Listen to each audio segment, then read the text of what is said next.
Now, when you were younger, did you party 7 days a week? Okay, I'm not giving that answer out right now. Okay. No, yeah, I mean, not 7 days a week. No, it may not- Fridays and Saturdays, But- Thursday, Fridays and Saturday, Wednesday, Thursday, Friday and Saturday. Okay, it was close. It's survival mode. What you doing? Welcome to another edition of Survival Mode. What you doing? We are here to talk about financial principles. I'm Bert Robinson. I'm Kevin Beers. Are you ready to do this? I'm ready. I'm excited. What are you excited about? Financial principles. Wow, that doesn't sound exciting at all. I don't care. I'm excited. Well, one of the reasons I'm excited about it is because, you know, I helped someone just recently, and we talked about financial principles, and the person really didn't know. They did not know at all. And it was like that person had an epiphany. What? Seriously? Had I known, oh man, I would have been out of debt a long time ago. Mm-hmm. And that's the nice part about it. Last week we talked about organizing your finances and spend less than you earn, please. Right. I'm going to do that. And you know what I find interesting? Just when you said spend less than you earn, that sounds like one of the most common sense things there is. No, it's not common. But it's a financial principle that financial principles just work. But they're boring. Well, they can be. They can be. They're boring. I happen to enjoy following those principles and doing because I can do the things I love to do because I have money to do it. But you know what? And here's the thing. You know, I was listening to someone, and the things that are hard right now are the things that are easier later on. They're much easier to do later on. Get yourself in the habit of doing certain things and things will work. Now, like I said, spending less than you earn. So what are we going to talk about this week? Okay, so today we're going to talk about putting your money to work. Whoa, downshift. Okay, Money doesn't work. So do you like to work hard for your money, or would you like your money to work hard for you? You know the answer to that. Look. I like to sit back, relax, okay, and let the money do whatever it needs to do. Right, because money can work 24 hours a day. Oh, I can't. No, you can't. You can't do it. Yeah. So I was going to say, I don't see you work much ever. But see, that's just so wrong. That's so wrong. My clients don't say that. No. Actually, Bert works very. Goodness, he works very hard. I'm calling my mom on this one. Boy, I tell you, he's always threatening to call his mom on me. Hey, you know what? Because my mom I love my mother dearly, but you know when she can be a beast. I mean, in the good sense. In the good sense, you know. You touch my child. Yeah. Oh yes. Yeah. Oh yeah. Yeah, I know how that works. Well, let's get into the financial principles here. Okay. Okay. So the first one, like I said, was putting your money to work. Right. Okay. The second one we're going to talk about is limiting your debt to income producing assets. Okay. And we'll explain it all. Please, not please, to worry. Please, let me explain it. And I will say that today there is some math. But believe it or not, you don't actually have to know the math. We'll break it down. It shows you what it means. You don't actually have to know the math. But the math is how we prove it, that it works. Okay. Yeah. A lot of people are not math people. Well, I'm a math guy, but it still can be intimidating. It can be. Sure, it can be. It can be. But so let's go to that very first one. Putting your money to work. What does that mean to you? How does your money work for you? Money works for you if you leverage it properly.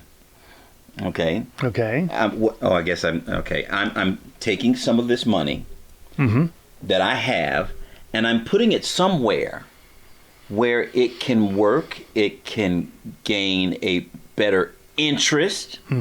Okay, on my money for a period of time. Do you know time can be your ally? Absolutely. Okay. Time can be your ally. And if you start early enough, do you know you can sit back and relax by the time you retire? Oh yeah, yeah. I've seen many people do it. Okay. Unfortunately for me, I'm going to admit, I'm going to be perfectly frank. I didn't do it that way. No. I didn't do it that way until I went back to, and started learning about finances and how it really works, and how money works. I did. What was I doing? Mm-hmm. I wasn't living paycheck to paycheck, but I wasn't living. I wasn't really living. Right. A lot of what happens, especially in our younger days, Mm-hmm. we tend to get a little money in our hands, and then the first thing we do is we go spend it either on stuff. I wanted a car. Or we spend it on having a good time. I want to go to the party. Right. I was the same way. Okay. But problem is, you can do those things within reason. Now, when you were younger, did you party 7 days a week? Okay, I'm not giving that answer out right now. Okay. No, yeah, I mean, not 7 days a week. No, it may not- Fridays and Saturdays, But- Thursday, Fridays and Saturday, Wednesday, Thursday, Friday, and Saturday. Okay, it was close. So you work hard for your money, and Yes. then you just go and you just spend it. Okay, like I worked hard all week long. Yes. And the weekend is my way of letting off steam, and I'll go to a bar or a club or whatever, and I'm gonna drop $300. And in those early days, you don't make that much money to start with, but you're spending it all on that 1 or 2 weekends or whatever it works out to be. So, and by doing that, when you have an opportunity to go do something bigger, Mm-hmm. you can't do it because you don't have the cash. And that's just a simple savings, like just storing some up. Like you often hear the term saving up for a rainy day. So let's say it's not necessarily a rainy day, but let's say a friend of yours comes to you and says, hey, I'm going to be taking a cruise. Would you like to go with me? Okay, you're single back then and whatnot. Because I went on several cruises by myself. I did. Oh, okay. Yeah, I did. I'm not going to go there. But the thing is, if your friend comes to you and says, hey, do you want to take a cruise? Do you want to go to another country? Whatever it might be. And you're like, I can't. I don't have the cash for it. Well, why don't you have the cash? You're working, but you never took the time to save anything up. Yeah. Now, I'm not talking about saving just so you can spend it later. Right. Okay. Because that's save it and not have fun. See, because that's the mindset. Yes, it's one or the other. Right. And that isn't the way it works. You can save and have fun. Wait a minute, Kevin. Yeah. You're making me think about that phrase again. Self-discipline. Self-discipline, yes. Seriously? Right. You made me go back to that. Mm-hmm. Because that's what it is. Right. That's all it is. I mean... Oh, and by the way, I said saving is not always so you can spend it later. Actually, it is. Because when you save for retirement, then you spend it during retirement. So no matter how you look at saving, you're always saving for something later. Now, some people will save for their children. So again, but it's basically spending it or giving it to the children, things like that. But savings it's never about just amassing money to sit on it and do nothing. It's never about that. Everybody thinks anybody who has money is just hoarding it, or they're doing something. It's someone who makes a lot of money. Well, they're just hoarding it. No, they're not. They're actually using it either to make more money, mm-hmm. or they're saving it for something that's coming later. People just don't sit on money. So you mean to tell me? See, I'm being a person who's mm-hmm. off the streets, and sure. and so you mean to tell me it doesn't matter how much I make, okay? Right. If I'm self-disciplined, mm-hmm. okay, I can save money. Yes, and let me put a caveat on that. Please do. There are certain levels of income, okay, where that may not be possible because everything is just for basic necessities. Exactly. But there's some things that you can do, small things that you can do that can make it a little bit easier. Yes. So even no matter what your situation is, getting help from somebody who might have some additional ideas. I know it's difficult, well, when I first started in the workforce, I didn't make great money. I don't know what it would be in today's dollars, but I made $6 an hour. Okay, and that was back when minimum wage was It was a long time ago. three something. That was a long time ago. Right. So I was only making like double minimum wage. Well, I had 2 roommates, and by doing that, we were able to stretch our money further. Right, but you had... See, here's the thing that you said. Here's a caveat for you. Mm-hmm. You had roommates, Yes. okay, to help with it. Yes. There's some people that don't have all of those things. Well, the thing was, I didn't want roommates, but in order to stretch my money far enough. Oh, so you made a sacrifice for delayed gratification. You know, that was a term my father used for me, rest his soul. He would tell me, son, you got to think about delayed gratification before you buy certain things. Right. Okay? Don't overextend yourself. Buy what you need, not what you want right now until you're comfortable enough to buy what you want. Yes. Okay. Yes. So Right. There's a lot of different things. Now let's get into the let's get into the nuts and bolts of it. Okay. Let's get into the money. Okay. People want to put themselves in a place where they'll have money later on. Okay. So let's use an example of someone who's, say, 20, 21 years old. Okay. And we're going to actually talk about saving for retirement at age 65. Okay? Okay. Now, that's a very long-term goal. I mean, you're only 20, 21 years old. That's 3 times how old you are now, right? But the example itself is going to show how this works. Okay. So if you're 20 or 21 years old and you put aside, what we say, $10 a day? No. 21, $5. $5 a day. Okay, $5 a day. Okay, you put away $5 a day, and we're getting 8% interest. Okay, now a lot of people say no bank pays 8%. You're absolutely right. No bank does. That's why you don't put your money in the bank. You put some money in the bank so it's liquid and you have access to it. Mm-hmm. But some of your money needs to go somewhere else. Wait a minute, hold on. You said liquid. Some people might not know what that means. Okay. So what's liquid? Okay, keeping your money liquid. Go ahead. That just means that if you need it, you have access to it immediately. Right now. Exactly. Okay. The more liquid it is, the sooner you can get to it. Okay. That is basically what it means. So good example, a rare book collection that's worth a lot of money. It's only worth a lot of money to certain people, and if you need to liquidate it, turn it into cash. Mm-hmm. Because if you need cash right now, you're not going to be able to get your cash out of those books, because you have to go through a process of finding a buyer, selling it. Going all through that. There's a long process there. So something like that is considered illiquid. Mm-hmm. Because it can't easily be liquidated. Okay. Real estate's one of those other things. It's relatively liquid, but again, you got to go through a process of turning it into cash. I like how you said the house is relatively liquid, because when you buy a house, you're what do they say when you buy a car? You're upside down. You're way upside down. Yes. So, cars themselves, you're never going to get back whatever you paid for them. We'll talk about that in just a bit. But what we're looking at is, we're just trying to explain liquid. I went way over. That's okay. But to see, the thing about it is, they need to know it. Yes. Okay. So what we're saying is, you're 20 years old and you put $5 a day away. Okay. That comes up to about $150 a month. Mm-hmm. And we're getting 8% interest.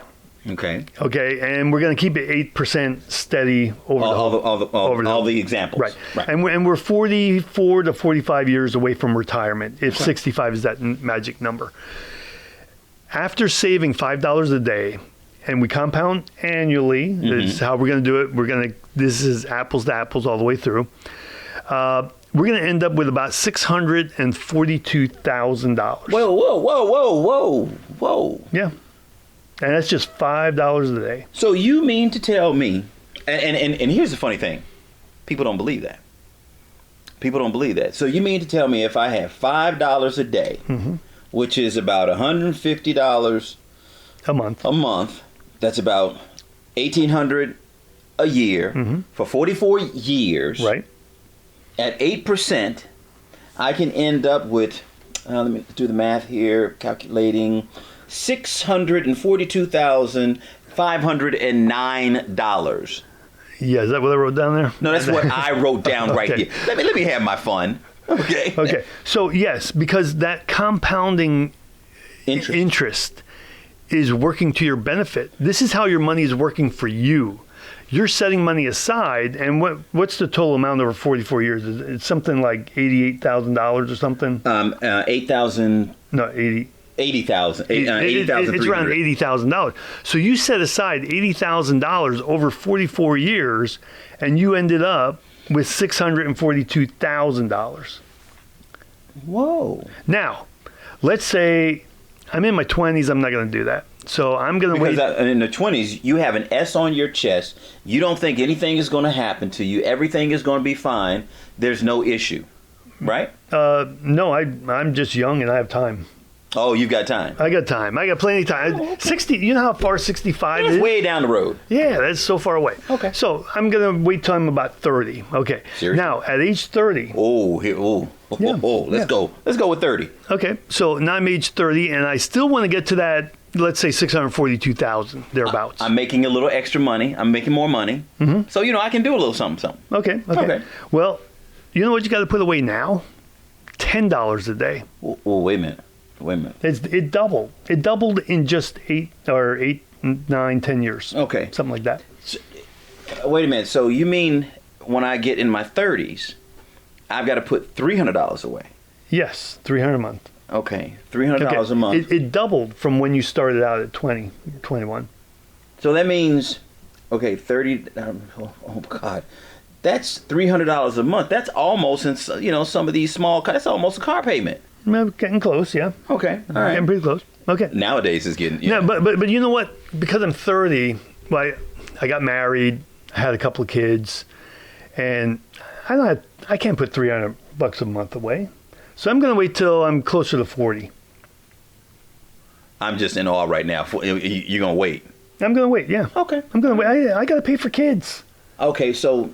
So all right. so I'm going to wait till I'm actually I'm going to wait till about 38 because that's the way the math works out. Okay. All right. So 38. So I'm making more money now. Okay. Now you don't need to put $300 a month away, like you did when you were 30. Okay. You don't have to put $150 away like you did when you were 20. Kevin? You have to put $600 a month away. Yeah. Yep. We're up to 20. That it just doubled again. Okay. Now, that's a car payment. Yes, it is. Okay. And I know. Yeah. So now it doubled again. Now you can, and it kind of works out the same way. If you wait till you're 50, it's going to be about double of that. So now you're up to Right. $1,200. So it just keeps compounding against you. Get your money working early. And one of the things that I think about, and these numbers, had I known this stuff when I was younger, okay, had I known it when I was younger, I would have been in a better position.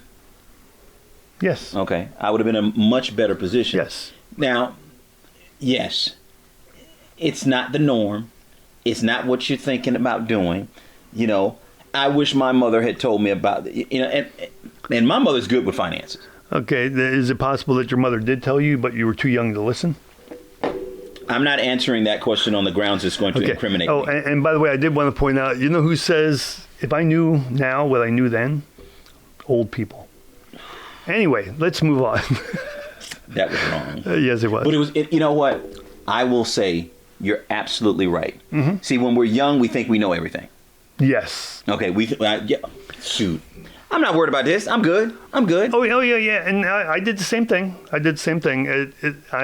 I can't plead innocent on that one at all. You can? No. Okay. No. And it's not that. My problem with saying that is that young people will turn you off if you say, "Well, you just think you know everything." I don't want to say that.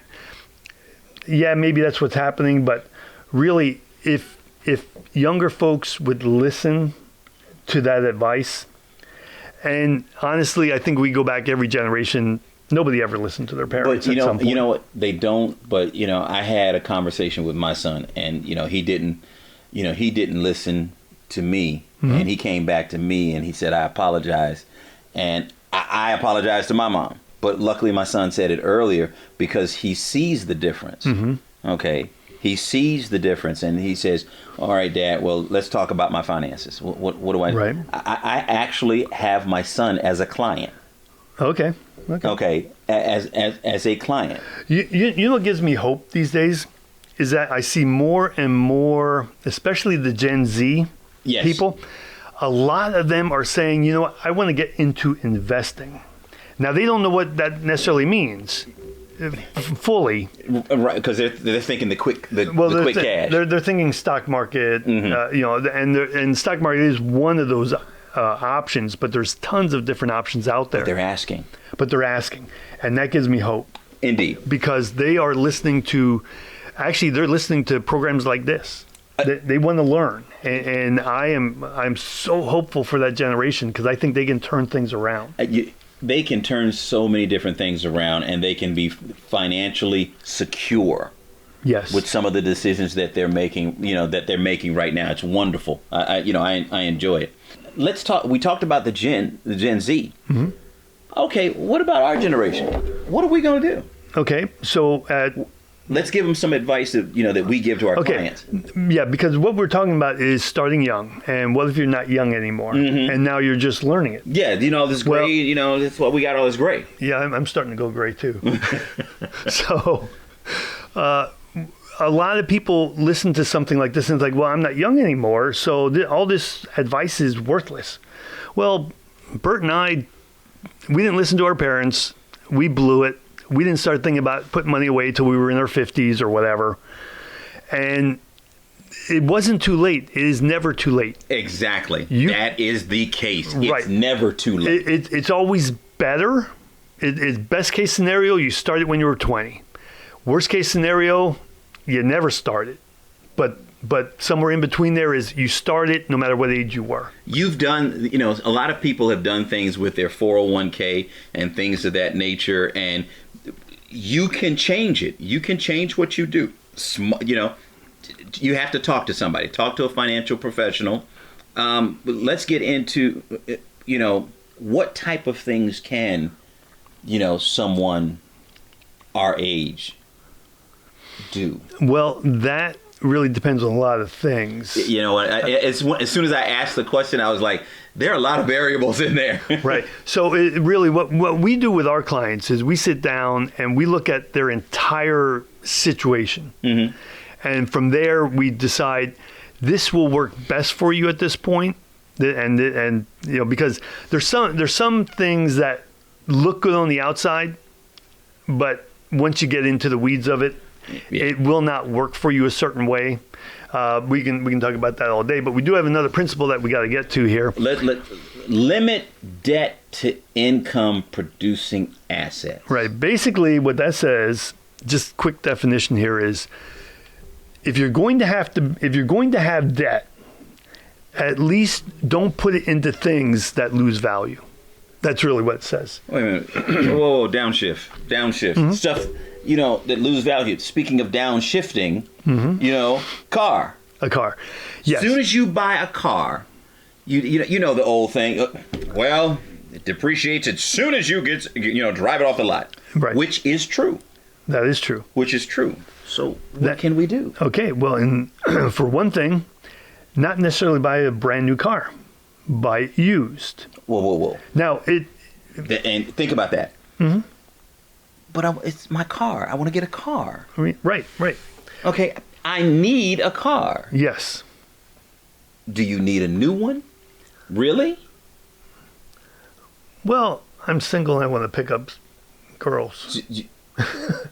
So I'm getting on the phone. Okay, no, but I'm not single, I'm teasing with you, but yeah. But that's a thought process. I want to get a new car. I mean, because it looks good. Right. Well, for instance, when my daughter started driving, we bought them a car. I don't even remember what kind of car it was. It was a beater, wasn't a great car, but it got them where they needed to go. And they're like, we don't care. We just want a car. We don't care what it looks like. That's not nothing. now. That's not nowadays. About 3 months later, Mm-hmm. they were like, you know what? This car looks crappy. We want something better. It was that whole idea. I just want a car, but now that I got the car, I want a better car. And my reply to that was because we bought the car for them because they were in college. Mm-hmm. I think they didn't get a car until they were in college. But they were in college. They weren't, they didn't have money for a car. So we bought the car for them, but we bought it used for that whole thing. It gets you from point A to point B. And then they wanted a better car. It's like, okay, then get a job and buy one. Ooh, Dad. Yeah, I know. I'm horrible as a parent. Ask my daughters. But that's the whole point. Now the thing was, now that they're married and have kids and whatnot, now they're saying, you know what? It made a lot of sense that we did the way we did them. Experience helps you make better decisions. Right. But experience with knowledge. Exactly. And you know what? That's what we need to, impress upon people. Educating yourself about how things are working. We were talking about a car. Some people will go out and buy a new car. Some people will go out and buy a used car. Let's take those examples there. If you buy a new car, you're going to have your high insurance. So you're spending more money on insurance. Mm-hmm. You're going to have, in some places, you got property taxes. You're going to have more property taxes because the value is higher. Right. Okay. With the used car, you might have a little bit more maintenance to do. Mm-hmm. Okay. But your insurance will be less. Yes. Okay. And it's already depreciated. Yes. Now, I will say that I bought a Jeep Wrangler, brand new. Mm-hmm. But I also knew I was going to be keeping it forever. Okay. And that was how I could justify. Normally, I would not buy a new vehicle. I would buy a used vehicle. Mm-hmm. But in this case, this is one of those cars, and I know enough about construction of the Jeep, that I currently have it for 16 years at this point. Or actually, I'm coming up on 17 years. Just recently had a car accident, got it fixed. I still got it. Don't plan to get rid of it. No payments, huh? Doesn't that sound good? Yeah. I haven't had a car payment for like 12 years now. You know how nice that is. When I had my car accident, my first thought was, "Crap! I got a car payment coming now," and it turned out that was not the case because they were able to fix it. Because you had. Wait a minute. Did you have what on it? You had insurance. I had insurance. Okay. It was not my fault, so the other guy's insurance paid for everything. There you go. Tell the guy thank you. Yeah, and the thing was, I also made sure that I put enough money into the maintenance, right? And things like that. So the vehicle itself is a great vehicle. I plan that I may have it another 16 years. Who knows? Some other income-producing assets. For one, real estate. There's improvements you can make to your home, which will help increase its value. Exactly. But because homes do generally appreciate, no matter where they're located, it's often a very good investment to get in. Now, when your personal home, to me, is never an investment. And the reason I say that is because if you sell it, an investment you have to be willing to sell. Right. Now, if you sell your personal home, you still need a place to live. So really, was it an investment, or are you just trading off one location for another, or trading off one debt for another debt because you're changing everything all over again? But because houses appreciate, taking out a mortgage for it or taking out debt for that to buy that home, you can leverage the house. You can leverage the house, yes. Exactly. So that's one of those income producing type situations. Basically, it all boils down to that you need to educate yourself on all the different things. When you make a major decision, one of the things, I tell my clients, if you're paying something over $1,000, okay, you need to ask more questions. Oh, absolutely. You need to ask more questions. Now, I will say, if you're paying for something under $1,000, for instance, if you buy, I like to use the sneakers as the analogy, but let's say you buy a pair of sneakers and you put it on your credit card, and they're Jordans because that's over $200. So you put it on your credit card and you pay it off over time. Is it possible that you haven't even paid them off when the sneakers wear out? That's a bad investment. well, it's not even an investment, because buying durable goods is never really an investment. You're right. But the thing is, if you borrow the money to buy the sneakers, which is what you're doing when you use your credit card, are the payments on that going to outlast the sneakers themselves? And you have to think about the interest rate on the credit card. You have to think about the time. And thinking about the interest rate, it's like a double-edged sword.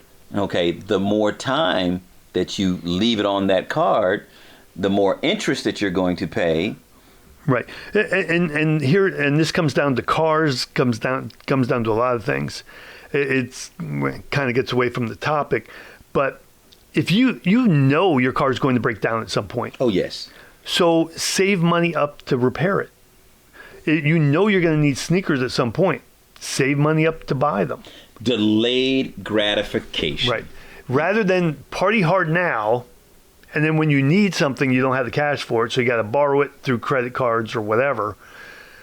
If you're setting money aside, you can still have your fun. Yeah. You can still have your fun. Just spend less when you're doing it. And there's easy ways to do that. We you know what? We forgot to tell them. If you have questions that you want to ask, okay, you need help, hit us up on our email address at survivalmodewd@gmail.com. You can visit us on Facebook. You can visit us on YouTube. You know what? If you like what you hear, hit that notification bell. Okay, like us.